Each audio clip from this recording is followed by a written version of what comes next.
Hello everyone, welcome and welcome back to my channel. তো সকালে ওয়ার্কআউটের পর আমি ছাতুর জল আর কলা খেলাম ব্রেকফাস্টে, আর তারপর পুজো দিয়ে নিলাম স্নান করে।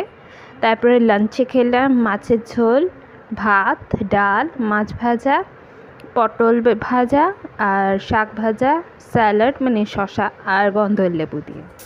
আর তারপর বিকেলবেলা আবার স্কিপিং করতে শুরু করলাম, কিছুক্ষণ করেছি। তারপর লেমন ওয়াটার খেলাম।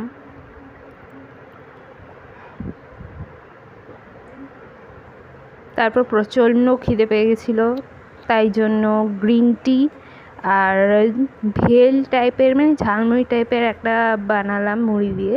তারপরে ডিনার সারলাম রাতে, ডাল, পটল ভাজা, স্যালাড, টমেটো আর শসা দিয়ে, আর মাছের ঝোল, ভাত। ওকে, বাই।